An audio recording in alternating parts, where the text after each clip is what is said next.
What is good, YugiTube? Fuck, I haven't had to say that in years.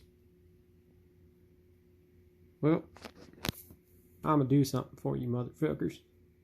I'm gonna give you a deck profile. Of what? The best deck ever. And by best deck, I mean everything I play right now is structure decks because I'm lazy and cheap.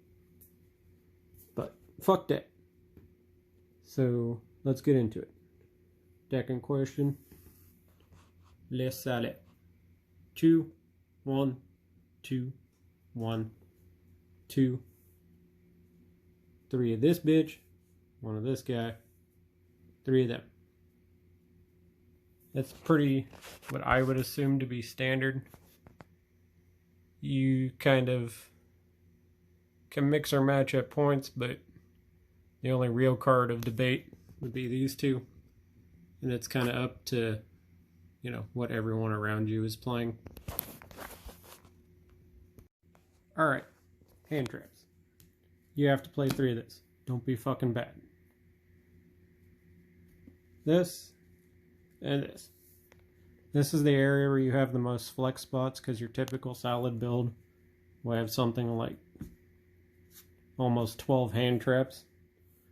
Again, it's kind of, you know, meta and local reliant as to what you should play, but this is what I'm doing, and the reason I play these is because I don't own infinite impermanence, because it didn't come in a structure deck, so clearly I have no reason to play it.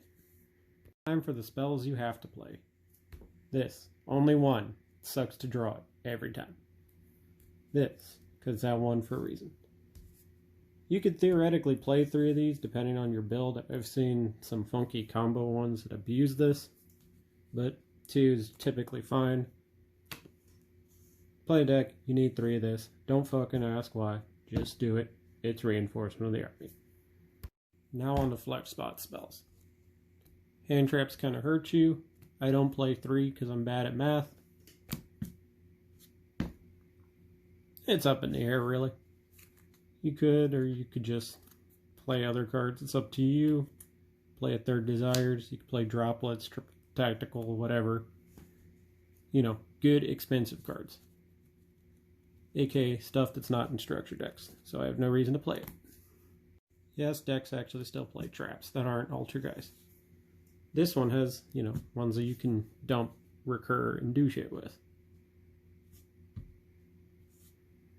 Why do I do 2 and 1? Because when we get to the extra deck, this is the spoiler. These are my personal flex spot trap choices. Do you have to play these? No. And a lot of times people will only play these because they hit Nibiru, if you're worried about that. But I play this because I'm bad at math. I'll draw 1 of these sometimes. And if you don't want to play this engine altogether, you can just cut these for either hand traps, maybe 1 more of this plus 2 more hand traps, or you could just play some other funky tech options. It's up to you. This is not an option. You have to play these quantities. These 3 cards are a must. This is an OTK in and of itself, and this does a lot. These are kind of in here, kind of as I'm playing the cards to supplement this, because if I go to a place where people are playing Nibiru, this is pretty good. This is just generic. It's easily droppable if you don't like it, but yeah, I try to give it a shot. These are essential if you want your deck to be competitive. Yeah. But Sam, this is a $60+ card. I can't play it. You're right. No, if you don't want to do that, it's real simple. Don't own this, don't play this. It's an okay card. He's only really good for facilitating that guy. Instead, play this card, and then maybe this bitch. He's really good because you play Desires, he gets big, and if you use the update jammer to make him, he's a big bitch that can hit multiple times. This one, I always debate. Every time I need it, I never have it. Every time I have it, I don't need it. Some other things you can do. if you are a bastard and just want to troll the locals, you can play these guys. They're super fun. I did that once. I like this guy a lot, but better cards.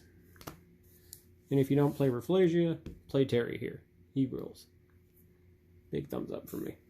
Think of this part as like your side and your mate. This profile had a bunch of spots in it wherein you could do whatever you want. Be as good or as bad a player. I don't give a shit. But let's just say you had 3, 4, or 6 cards you didn't like. Well, what should I play? Well, everybody's playing combo. Dwayne Johnson.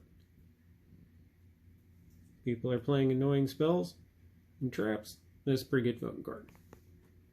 This is also a pretty good fucking card if you don't like anybody. And these are decent stun options that don't entirely hurt you. You can easily control enough of the field to not have these completely shit all over you. In conclusion, this is the best budget deck, especially if you're not very good at this game. It's linear, but sometimes linearity equals consistency. And when you want to perform well, you want to be consistent. Also, this strategy has early, mid, and late game, and it can OTK, which is nice. Especially when you can get almost all the cards in common and, you know, be all one of those people. So yeah, if you like this style, give my shit thumbs up. Otherwise, yeah. Oh, I guess this is Meh, Pig and Meh, signing out.